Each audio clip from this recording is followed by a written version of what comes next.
The apartment smelled like cedar candles and reheated takeout. Louise stepped inside slowly, wiping his boots on the doormat Andrew always forgot to clean. The place was nicer than he'd expected. Sleek countertops, expensive prints on the wall, a leather sectional that looked like it belonged in a showroom. Louise remembered signing the check that paid the deposit. Andrew barely looked up from his phone as Louise sat down across from him, a grocery bag in hand. "Brought tamales," Louise said, placing them on the glass coffee table. "Thought you might miss some real food." "Cool," Andrew said flatly. He didn't reach for the bag. Didn't even smell it. Louise looked around, trying not to let the silence weigh too heavily. "You know," he started gently, "I was thinking, maybe this year you could come home for Christmas. Rosa's cooking, the kids have been asking about you. I thought we could put up the tree together. Like we used to." Andrew's posture stiffened slightly, his gaze still glued to his screen. He waited a beat too long before responding. "Yeah, about that. Savannah's family is flying in. Her parents booked this private thing, ski lodge in Aspen. I'm kind of expected to be there." Louise blinked. "So, you're not coming home?" Andrew shrugged. "It's just not really a good fit this year, Dad.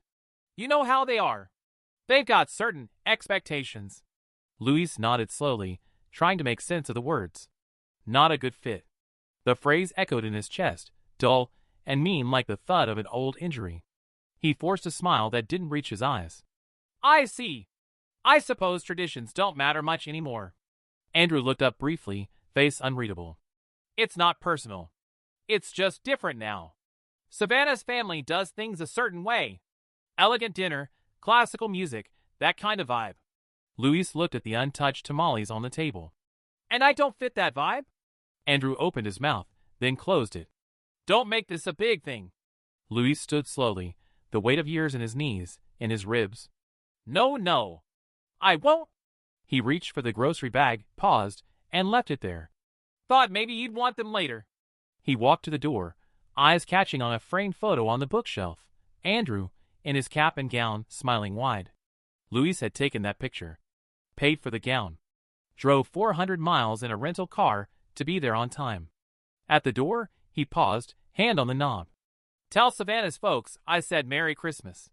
"Sure," Andrew said absently, already back to his phone.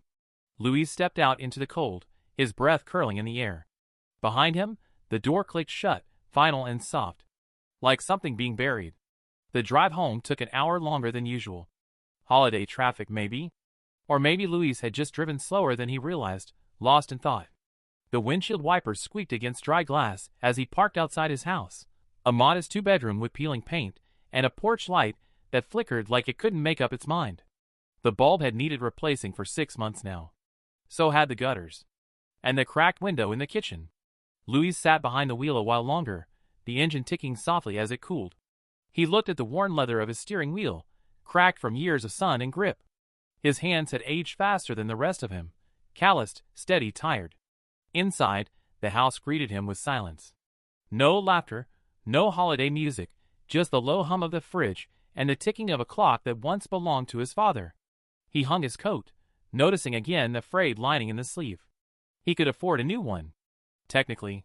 But every time he'd come close to replacing it, a tuition bill had arrived, or Andrew needed a new laptop, or a rent check had bounced. Louise walked into the kitchen and opened the drawer where he kept receipts. They were thickly folded, some already yellowing. Tuition. Books. Meal plans. Rent transfers. Thousands upon thousands, all neatly stacked and labeled by semester. He remembered the first one, freshman year. $14,000 due in a single transaction. He'd sat at the bank with shaking hands, wiring money into the university portal and praying his overtime checks would cover groceries that month. They had. Barely. He cashed out his 401k during Andrew's sophomore year, telling himself retirement could wait. He picked up a second job delivering packages for a logistics company, worked until his knees begged him to stop. Canceled his dental insurance. Skipped the funeral of a cousin in Texas because he couldn't afford the flight. And yet, he never said no. Never once brought it up when Andrew complained about dorm food or slow Wi-Fi. He remembered bringing home a new textbook once, wrapped in brown packaging from the campus store. Andrew had barely looked up. "Thanks," he'd said.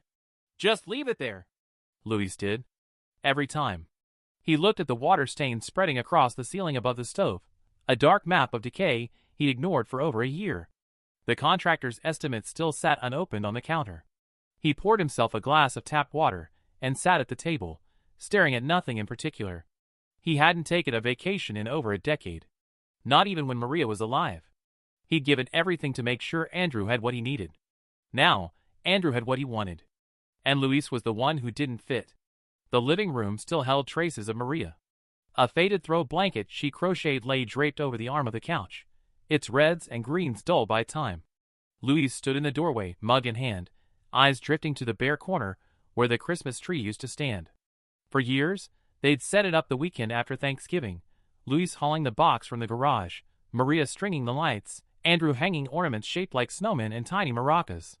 Louise could still hear her laugh, see the way she'd nudge Andrew when he tried to sneak candy canes before dinner. She'd hum carols in Spanish, always out of tune, always too loud.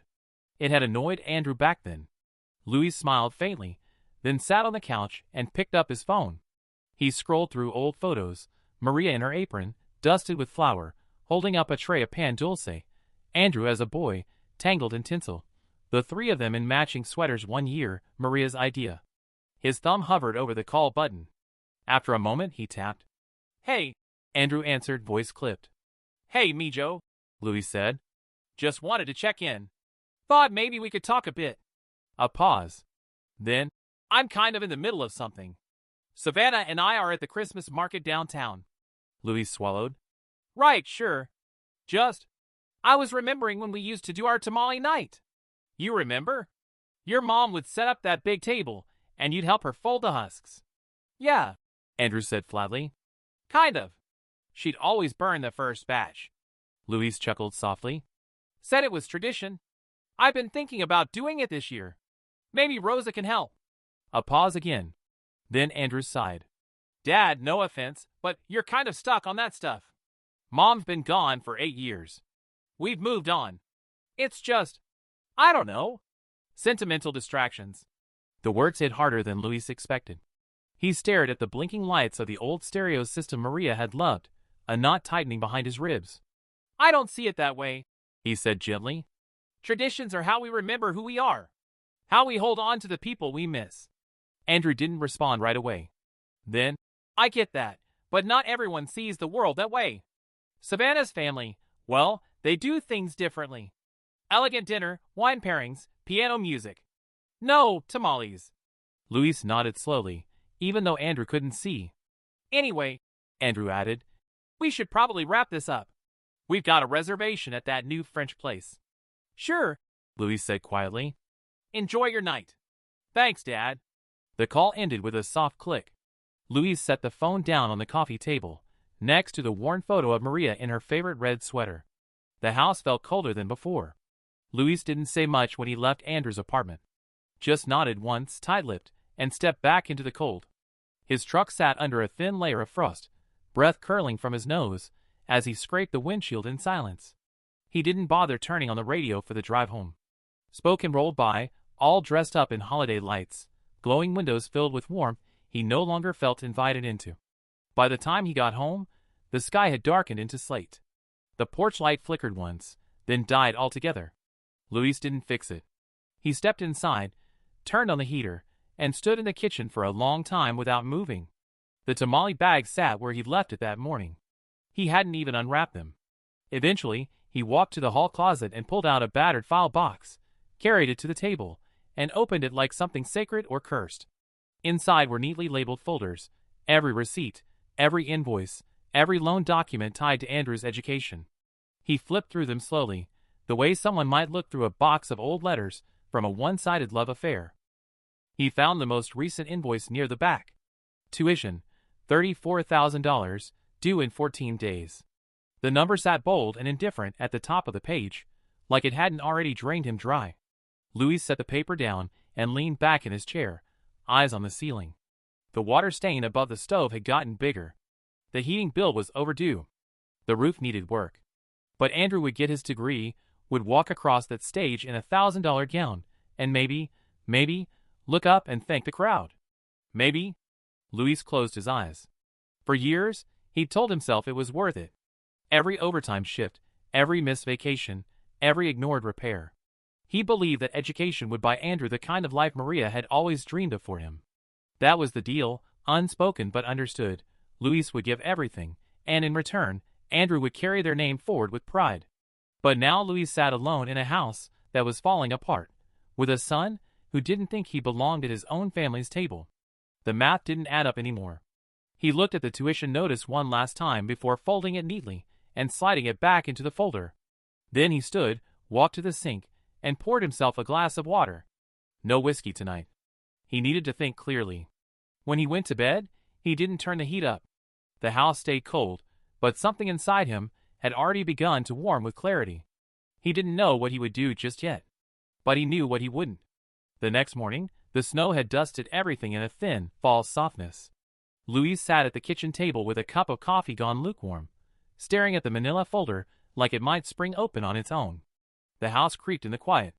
Outside, the neighborhood kids were already out in the cold, their laughter rising and falling like wind chimes.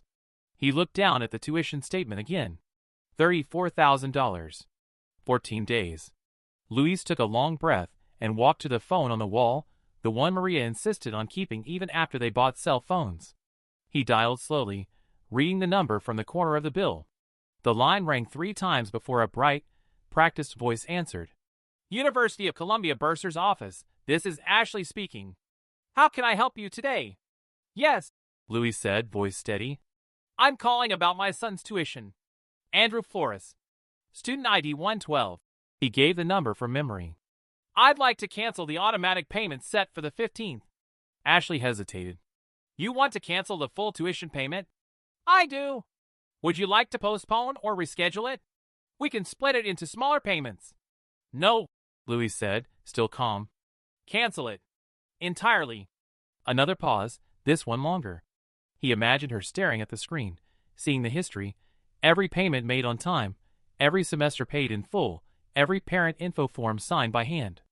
I see, she said finally, her tone shifting, cautious now. Is there a particular reason? I only ask because this may affect your son's enrollment status. Luis looked around the kitchen. The faded curtains. The chipped tile counters. The drawer that didn't close right. He'd lived with all of it. Quietly. Willingly. For Andrew. I'm aware, he said. Just make sure the payments stop. She tapped at a keyboard. Done. It's canceled. You should receive confirmation via email shortly. Thank you. Is there anything else I can help you with today? Luis looked at the folder one last time, then closed it slowly. No. That's everything. He hung up the phone gently, as if not to wake something that had been sleeping too long inside him. The heater kicked on, rattling like always, but it didn't seem so loud now. He stood at the window, watching the kids across the street build a crooked snowman. One of them slipped, then laughed so hard she couldn't get up. Luis smiled, just a little. For the first time in years, the 15th of the month wasn't something to brace for. Something had shifted. Not loudly. Not in anger. But with the quiet finality of a locked door. The first sign came in the form of a red banner across Andrew's student portal. Financial hold. Please contact the bursar's office. He refreshed the page twice, then a third time, thinking it was a glitch. His internet was fast, top-tier package, of course, but the message didn't go away. He clicked into his registration tab. Everything was locked. No spring courses. No grades for the fall semester. A box blinked at the top of the screen. Tuition unpaid. Account suspended. He sat back in his chair, confused more than concerned. There had to be some mistake. His dad had always paid, early usually. The kind of payments that went through without question. No discussions, no delays. Luis Flores was nothing if not dependable. Andrew checked his texts. Nothing recent from his father, just a thumbs up from 3 weeks ago, when Andrew had sent a blurry photo of the apartment's Christmas tree. He dialed. It rang 4 times before going to voicemail. Hey Dad, it's Andrew. I just logged into my account, and there's something weird going on with my tuition. Can you check on it? Or call me back? He waited an hour, then called again. Still nothing. He paced around the living room, tossing a tennis ball between his hands. Savannah was out getting her nails done. She'd probably have some opinion about how. Third tier, This made everything look, but for now, Andrew just felt off balance. Another hour. Another call. Dad, it's me again. Can you call me back? I'm kind of stuck here. My classes are locked, and I can't register until someone pays. I'm sure this is a mistake, but yeah. Call me? No response. He sent a text instead. Can you check your bank? Tuition didn't go through. A few minutes passed. Then an hour. Nothing. The longer the silence stretched, the more irritated he became. He was supposed to be finalizing his spring schedule. He had plans, a leadership seminar, a coding elective, a ski trip during winter break. This wasn't supposed to be part of the equation. By evening, Savannah returned with a glossy smile and a pair of designer boots she'd accidentally bought. He barely looked up from his laptop. My dad didn't pay tuition, he muttered. She raised an eyebrow. Seriously? Apparently. But I haven't talked to him yet. He's not answering. Savannah blinked, tilted her head. You think he's doing this on purpose? Andrew didn't answer. He stared at his phone like it had betrayed him. The unanswered calls, the silence, they weren't accidents. Luis was always there. Always. Until now. Savannah sat cross-legged on the couch, sipping from a glass of something pale and expensive. Her phone lit up with notifications she didn't check, her attention squarely on Andrew as he paced the room for the third time that evening. He's still not answering, Andrew muttered, running a hand through his hair. I've called 6 times. Left voicemails. Texted. Nothing. Savannah gave a sympathetic sigh, the kind that sounded rehearsed. Maybe he wants you to beg, she said. That's kind of his thing, right? Guilt, control, all that martyr dad energy. Andrew stopped pacing. He's not like that. She looked at him over the rim of her glass. Really? Because from where I'm sitting, he's got you completely dependent on him, and now he's yanking the chain. I mean, it's kind of classic, Andrew. It's not like that, he repeated, but with less conviction. He slumped onto the arm of the couch, staring at his phone like it might buzz out of remorse. Savannah set her drink down carefully on a coaster. Babe, you're in college. You're a grown man. Maybe it's time to stop letting him hold tuition over your head like a prize you have to earn. Andrew frowned. It's not a prize. He's always paid. That was the deal. She smiled, then and polished. There's your mistake. There was never a deal. He decided to pay, and now he's using it as leverage. My dad says that's what happens when you let people who don't understand wealth handle money. They get emotional about it. He looked at her, uncertain. What's that supposed to mean? Savannah shrugged, inspecting her nails. It means he wants to feel needed. Important. And now that you're doing things he doesn't like, I don't know, spending Christmas with a family that actually has taste, he's suddenly forgetting to pay your bills. Andrew opened his mouth to argue, but nothing came out. He wanted to defend Luis. Wanted to say he wasn't like that. But something about Savannah's tone, the quiet certainty behind it, made him hesitate. She moved closer, resting a hand lightly on his knee. You've got options. We can figure this out together. Maybe it's time you looked into loans, or even transferred somewhere more flexible. My uncle knows people at Columbia West. It's not what you're used to, but connections matter more than rankings, anyway. Andrew didn't answer. His phone buzzed once, and he grabbed it, but it was just a calendar reminder. Savannah leaned back, satisfied. Come on, she said. Let's not let this ruin the whole night. I made a reservation at Sage and Stone. You'll feel better after a proper meal. Andrew followed her out the door, but his steps were slower now, heavy. For the first time, he wasn't sure who was leading him, and whether he wanted to follow. Luis silenced his phone for the third time that morning and placed it face down on the counter. It buzzed again a few seconds later, vibrating gently against the tile like a wasp behind glass. He didn't look at the screen. He didn't need to. Instead, he reached for the screwdriver and returned to the hallway, where the closet door had hung crooked for the better part of 2 years. It groaned as he tightened the hinge, though it's shifting back into place like it had been waiting all this time for someone to notice. The sun poured through the kitchen window, hitting the table just right. Luis paused to enjoy it, feeling the warmth on his hands. The house felt different lately. Still small, still drafty, but quieter in a good way. Peaceful, even. At noon, he drove to Rosa's, a dish of arroz con leche on the passenger seat, steaming beneath a foil cover. Her youngest ran out to greet him, arms flung wide, shrieking his name like he was a returning hero. They spent the afternoon laughing, eating, sharing stories. Rosa had set out the old ceramic nativity their mother passed down, each chip figurine worn smooth by time. Luis found himself smiling at things that used to ache. "You're lighter," Rosa said quietly over coffee. "It's like something let go inside you." Luis nodded. "Maybe I finally let go of it." When he got home, the porch light was working again. He'd replaced it the night before. Small victory, but it felt like something. His phone had 15 missed calls. 8 voicemails. Too many texts to count. "Dad, I need to talk to you. Can we just meet for 10 minutes? Why are you doing this?" The messages grew more frantic, more accusing. Andrew was spiraling. Luis could read it between the lines. But he didn't respond.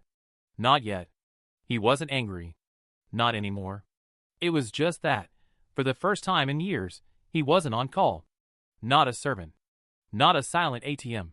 He spent the evening repainting the baseboards in the living room, the smell of fresh paint filling the air. The color was a soft cream, warmer than the dingy white that had yellowed with time and neglect. Later, he made himself a grilled cheese and tomato soup. Simple, cheap, satisfying. He ate by the window, watching the snow fall, phone tucked away in a drawer where he couldn't hear it buzz. There would be time for words, eventually. But not now. Now, there was only the quiet. And the small, slow work of reclaiming the life he'd almost forgotten was his. The email arrived late, just after midnight, tucked between a store coupon and a church newsletter Luis didn't remember signing up for.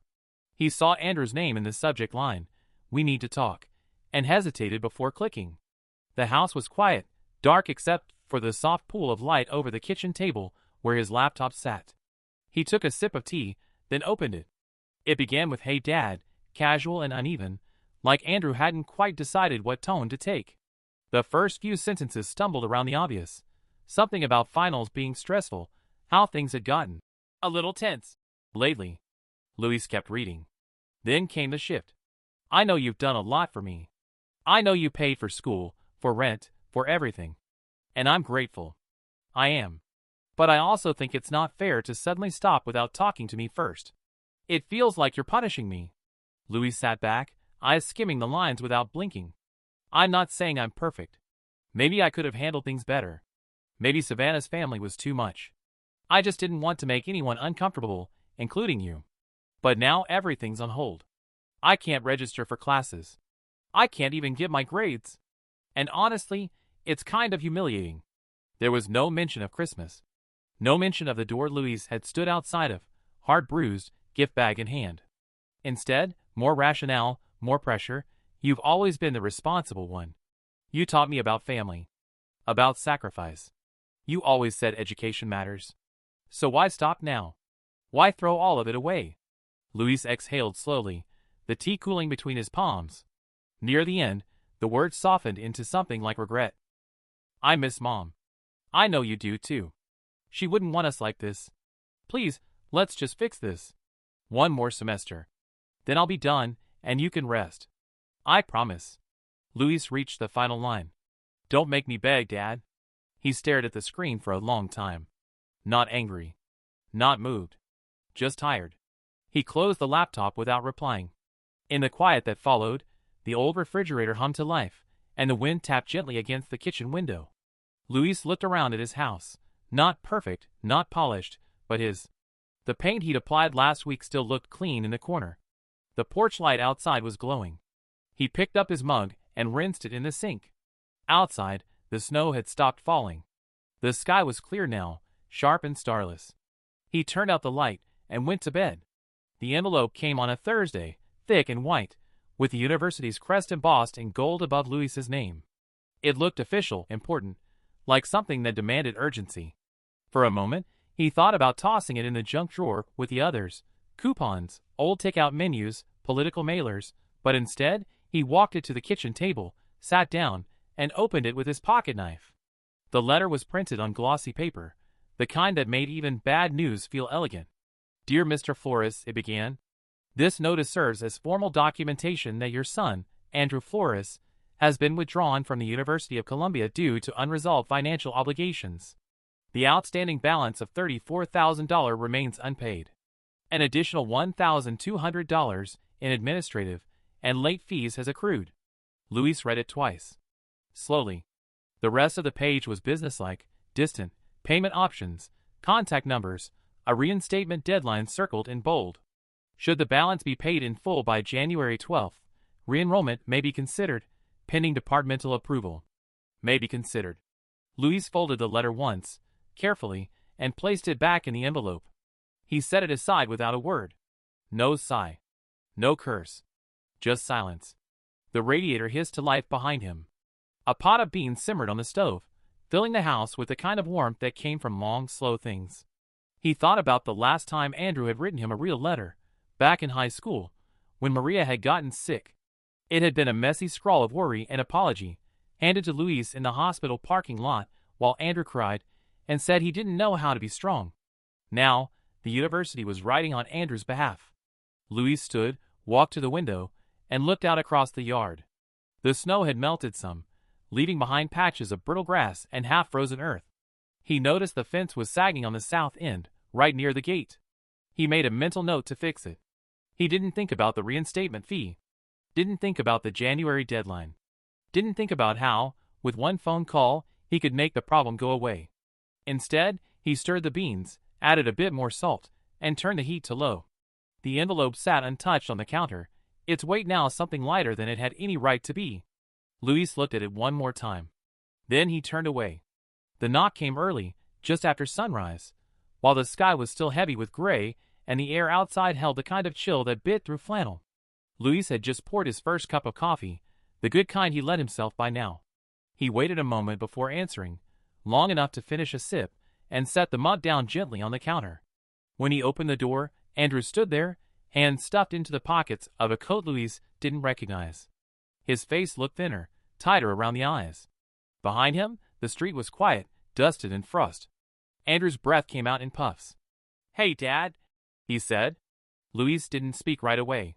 Just studied his son, the same way a man studies something familiar but distant, like a photograph found in a drawer you hadn't opened in years. "I didn't know where else to go," Andrew said, forcing a small smile that didn't quite settle. "Can I come in?" Luis stepped aside. "Of course." Inside, the house was warm. The walls were a new shade of soft blue, freshly painted. The old floor had been refinished to a quiet shine, and the kitchen, once filled with flickering lights and aging appliances, now held a new fridge, a proper stove, and polished counters that gleamed in the morning light. Andrew took it in slowly, like he didn't recognize the place. Like maybe he wasn't sure if he'd walked into the wrong house. "You painted," he said. Luis nodded. "Had the time." Andrew hovered near the doorway, unsure. Luis walked back into the kitchen, poured a second mug, and offered it wordlessly. Andrew accepted it like it was something fragile. "I like the smell," he said, sipping carefully. "It's different. Clean." Luis leaned against the counter, watching his son fidget in place. "I figured I'd stop waiting to fix things." Andrew nodded. His eyes darted to the table, where a newspaper lay folded, to the window with the new curtains. To the quiet. The calm. The absence of anything broken or forgotten. "I guess I thought things would look worse," he said, and Luis could hear the surprise in his voice. Maybe even a little disappointment. "No reason they should," Luis said simply. They stood like that for a while, two men on opposite sides of a kitchen that used to be filled with noise and arguments and tamale steam. Now, it held something steadier. "I need to talk to you," Andrew said finally. Luis nodded again. "Coffee first." Andrew didn't argue. And for the first time in a long while, they drank together in silence. Not as father independent, not as a bank and a balance, but as two people with more to say than either of them knew how to begin. They sat across from each other at the kitchen table, two mugs between them, steam curling toward the ceiling like breath held too long. Luis reached for the manila folder that had become a fixture in his house these last few weeks. The edges were soft from handling, the tab marked with Andrew's name in quiet, patient ink. "I don't understand," Andrew said, not angry, yet more confused than anything. "You've paid every semester. On time. Without saying a word. Why stop now?" Luis didn't answer right away. He opened the folder and laid the first page down between them. "Freshman year," he said. Fall and spring. Tuition, housing, books, food, $38,000. He placed the next page down. Sophomore year, $41,000. That includes the off-campus apartment and the new laptop when yours broke. Andrew's eyes flicked down at the figures. His brow tightened. Junior year, Louise continued, voice level. Another $39,000. That was when you switched majors and needed new textbooks. I didn't ask why. Another page. This year, so far, $34,200. Not including the tuition bill I just canceled. Andrew sat back, arms crossed, but said nothing. Louise pushed the rest of the stack toward him. Receipts, wire transfers, bank statements with his name on every line. The total sat at the top of the last page. $152,200. Clean. Undeniable. I never asked for a thank you, Louise said. Never asked for recognition. I just wanted to help you build a life your mother would have been proud of. Andrew stared at the papers, jaw set, color rising in his cheeks. I didn't know it was that much, he said. I know. But you never said anything. Not once. Louise took a sip of coffee. Because I thought I was doing the right thing. I thought if I gave enough, you'd see it. Feel it. Not as a burden, but as love. Andrew shifted in his seat. Then why stop? Louise looked at him evenly. Because somewhere along the way, helping you became a job. A duty. And you stopped looking at me like a father and started treating me like a transaction. That's not fair. No, Louise said gently. It's not. But it's true. Andrew looked down again at the stack, fingers tracing the edges, like maybe the truth would change if he softened its corners. I'm sorry, he said finally. I never meant to take it for granted. Louise didn't smile, didn't nod. He just looked at his son, grown, well-dressed, educated, and wondered why it had taken 4 years and $150,000 to finally have this conversation. But at least they were having it now. Andrew leaned back in the chair, eyes still fixed on the papers in front of him. His foot tapped against the floor in a quick, agitated rhythm. I mean, you're my dad, he said finally. Isn't that what you're supposed to do? Help your kid through school? Louise didn't answer right away. He just took another sip of coffee, slow and measured. Outside, a crow cawed once, sharp against the stillness. Andrew pressed on. I didn't ask to be born into a family that couldn't afford Columbia. But I got in. I worked hard for that. You always said education mattered. I did, Louise said. And I meant it. But I didn't say I'd mortgage my future for someone who forgot how to say thank you. Andrew's jaw tightened. It's not about gratitude. It's about responsibility. You raised me to aim higher, and now you're just, quitting? Leaving me in the middle of it all? Louise leaned forward, elbows on the table. This isn't quitting me, Joe. This is me setting a boundary you should have learned to respect years ago. So now I'm entitled because I thought you'd do what you've always done. Andrew's voice was sharp now, pushed forward by frustration. That's not fair. Louise's eyes didn't move. What's not fair is giving and never hearing anything back but silence or excuses.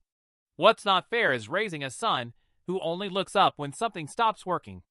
Andrew opened his mouth, then closed it. His hands curled into fists on the table. I never asked for applause, Louise said, quieter now. But I did hope, somewhere in the middle of all this, you'd see me as more than a walking checkbook. That you'd ask how I was. Invite me to dinner. Save me a seat at the table instead of telling me I didn't fit. That's not what I meant, Andrew started. It's what you said, Louise interrupted. And it's what you've shown me. Over and over. The silence stretched. Andrew stared at the table, his eyes unfocused now, as if trying to picture something that no longer made sense. Louise stood, gathering the papers slowly.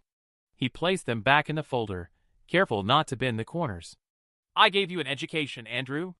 But somewhere along the way, I should have taught you about respect. Andrew didn't speak. I don't owe you your degree, Louise said. I owed you love. And you had it. What you choose to do with that now, that's on you. He left the folder on the table, untouched, and walked into the next room, the quiet trailing behind him like a door that had finally closed. The hospital room had been too bright for how dim Maria looked. Fluorescent light buzzing overhead, a monitor beeping softly beside her like a second hand counting down. Louise sat at her side, fingers laced with hers, feeling how small her hand had become, bones more than flesh now, warmth fading by degrees. Andrew had just left, cheeks still red from trying not to cry, his goodbye stiff and too short. He couldn't handle hospitals, he said. Too much silence. Louise stayed behind. Maria turned her head slowly, the corners of her mouth twitching into something close to a smile. "You see the way he walks now?" she whispered. "So sure of himself. Like the world belongs to him." Louise nodded, squeezing her hand gently. "I want that to last," she said. "Don't let him give up. No matter what it costs." He blinked back, the sudden sting in his eyes. "Mija, you don't have to worry about that." But she wasn't done. She gripped his hand tighter, surprising him with the strength that still flickered there. "Promise me, Louise. Promise you'll get him through college. That he won't have to drop out. That he'll make it." He hesitated. Not because he didn't mean it, but because she said it like it was sacred. Like it had weight. "I promise," he said. She nodded once and closed her eyes, her breathing shallow. That was one of the last conversations they ever had. Years later, Louis still saw that moment like it was etched behind his eyelids. Every tuition bill that came, every overtime shift he picked up, every cracked pipe or broken appliance he ignored, he justified it all with that promise. He carried it like a stone in his chest. And every time Andrew forgot to call, or brushed him off, or acted like Louis was an obligation instead of a father, he told himself it didn't matter. He had promised. But sitting alone now, coffee cooling beside him, he saw it differently. That promise wasn't supposed to be a sentence. It wasn't meant to erase his needs or empty his savings. Maria wanted their son to succeed, but she never asked him to disappear in the process. He had turned love into sacrifice, and sacrifice into silence. And in that silence, Andrew had learned the wrong lesson. Louise stood and walked to the mantel, where Maria's photo sat in a simple wood frame. She was laughing in it, head tilted, one hand caught mid-gesture like she was just about to speak. "I kept my word," he said softly. "But it's time I stopped keeping it like a secret." He rested his hand on the frame for a moment longer, then walked back to the table and opened the window. The air was cold, sharp and honest. It felt like something was beginning again. The party was supposed to be a celebration. Savannah's uncle had been appointed to something political and dull, and the guest list glittered with last names that owned land, businesses, or old buildings with plaques out front. The kind of people who spoke in low, knowing tones and sipped wine that came from places Andrew had only read about. He wore the jacket Savannah picked out for him, navy wool, too tight in the shoulders. It was the first time in weeks he felt like maybe things were stabilizing. He hadn't told her the whole truth, only that there had been a hiccup with tuition, that things were being worked out. He said it like a man who still believed it. The ballroom hummed with polite laughter. A string quartet played near the windows. Andrew tried not to fidget. Savannah floated around like she belonged in that world, heels silent on polished floors, her smile perfectly practiced. Andrew's smile faltered. "It's temporary. There was a payment issue, but—" "A payment issue," the man echoed, his mouth twitching like he'd just bitten into something sour. "Or did Daddy finally close the bank?" Laughter, low and sharp, rippled from someone behind him. Andrew felt his neck go hot. Savannah didn't say anything. She just looked away, pretending to adjust a bracelet that didn't need adjusting. "You know," her father went on, "when a man starts something, he's supposed to finish it. Otherwise, what's the point? Half an education and a pocket full of excuses doesn't exactly inspire confidence." Andrew swallowed. "I'm working on it. It's not like Let me be clear," the man interrupted. "My daughter's future doesn't include someone who can't manage his own. We have a name to protect." There was no shouting, no scene, just the precise tone of exclusion dressed in manners. Andrew felt it settle into him like cold air through thin walls. Later, in the car, Savannah stared out the window. "You should have told me," she said. "I didn't think—" "That's right," she snapped. "You didn't." The silence between them wasn't new, but now it felt weighted. At her apartment, she didn't invite him up. Just said, "Maybe we need space right now." Andrew sat in the car for a long time after she left, staring at his reflection in the dark glass of a storefront across the street. This was the cost. Not just money. Pride, stripped clean. The days started to bleed together. Andrew stopped checking the calendar. He wasn't sure when the last time was that he'd eaten something that didn't come from a microwave or a drive-through bag. His classes were gone. His email was locked. His campus ID had been deactivated. The final blow came when the apartment manager slid a notice under the door. Rent due in 5 days, or eviction proceedings would begin. He stared at it from the couch, where he'd been sleeping since Savannah stopped answering his calls. The bedroom felt too big now, too empty without her perfume lingering in the sheets or the echo of her clipped instructions. He'd applied to 6 jobs. Then 12. No one called back. No one wanted a soon-to-be college dropout, with a blank resume and a chip on his shoulder. The interviews he did land were short, awkward. He stumbled through answers about long-term goals and previous experience, like someone speaking a language they never truly learned. The silence afterward was worse than rejection.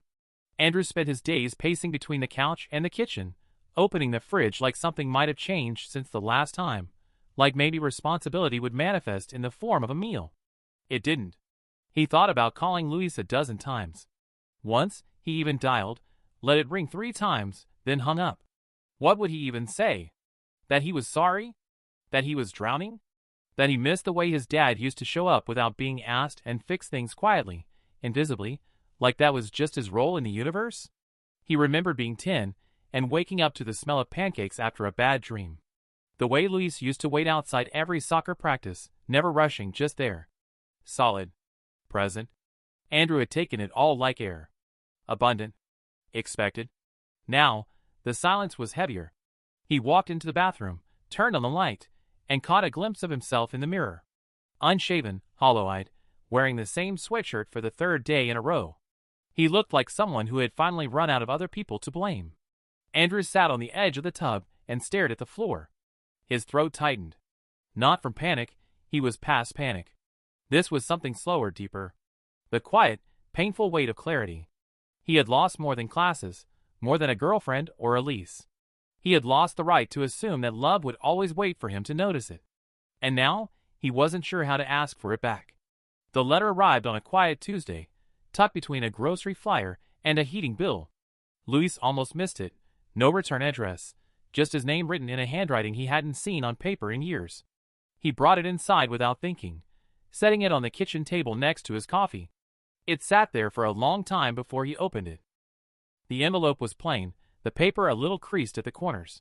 The writing was uneven, rushed in places, but unmistakably Andrew's. Dad, I don't really know how to start this, so I'll just say it. I'm sorry. Not for the tuition. Not for the money, though I know now how much of it there was. I'm sorry for how I treated you. For the way I looked through you when you were the only one really seeing me. Luis paused, eyes catching on the looped letters, the ink smudged slightly where the pen must have hesitated.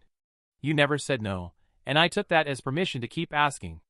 I assumed love meant never needing to say thank you, and I see now how wrong that was. I don't know how I became someone who thought he was owed something for free just because he asked nicely, or didn't ask at all. Luis took a breath, steadying himself. The light outside was soft and cold, washing the kitchen in gray. I think about Mom a lot. I think about how she always told me to watch how people show up when it's hard. You did. Over and over. I wish I'd seen it sooner. I'm not writing this to ask for help. I'm not asking for money or another chance at school. I'm asking if you can forgive me. Not today. Not all at once. Just eventually. I miss you. Not what you did for me. You? If you ever feel like answering, you know where to find me. Love. Andrew. Luis folded the letter slowly, carefully, like something fragile. He set it beside his mug, then pushed both away to rest his arms on the table. His head bowed, and for a moment the silence of the house held a new weight, thick, but not empty. A single tear slipped down the side of his face, and he let it. He didn't move to call. Not yet. But somewhere, quietly, something loosened in his chest. A wound, years deep, beginning to soften at the edges. He reached for the letter again, ran a finger across the closing line, and whispered to no one in particular. Baby! They met at a quiet diner off Sprague, the kind with cracked vinyl booze and coffee that tasted like burnt mornings. Luis had picked it. No reservations, no noise, just a place where 2 people could talk without a menu screaming back at them. Andrew was already there when Luis walked in, sitting stiffly near the window, hands wrapped around a water glass like it might anchor him to the table. He looked up the moment Luis stepped through the door, and for a second, the years between them felt strangely small. Louise slid into the booth across from him. No hug. No handshake. Just a nod, and that was enough for now. Thanks for meeting me, Andrew said. Louise reached for the menu but didn't open it. I figured it was time. Andrew looked older somehow. Not in years, but in the way he held himself, less sure, less rehearsed. His shirt had a stain near the sleeve he hadn't noticed. His voice was quieter than usual. Unpolished. Real. I've been working at a hardware store near the old bus depot, he said. It's part-time, but it's something. I'm trying to save. If I can get the last tuition payment together, they said I can reapply in the fall. Louise nodded slowly. That's a start. I'm not asking for help, Andrew added quickly. I just wanted you to know I'm doing something. Louise finally picked up his coffee, took a sip. Good. Because it's not about finishing school for me. It's about whether you'll stand on your own when no one else is holding you up. Andrew looked down at his hands. I didn't know how much I leaned on you until you moved. I didn't move, Louise said gently. I just stopped standing still. They sat in a quiet stretch after that, the kind that used to feel uncomfortable. Now it felt earned. The waitress came by, refilled their coffees. Louise ordered pancakes. Andrew asked for eggs, then changed it to toast. Savannah's gone, he said, like it had just occurred to him to say it out loud. Her dad said I embarrassed the family. I guess I did. Louise didn't flinch. Maybe you needed to lose the wrong things to figure out what mattered. Andrew nodded. Yeah. The food came. They ate. No more speeches, no apologies, just clinking forks and the rhythm of ordinary time. Louise told a story about Rose's youngest throwing a tantrum in a grocery aisle. Andrew laughed, real, from the gut. First time in months. When the check came, Andrew reached for his wallet. Louise didn't stop him. Outside, they shook hands. Not a performance. Just two men acknowledging something broken that wasn't broken anymore. Not fixed. But healing.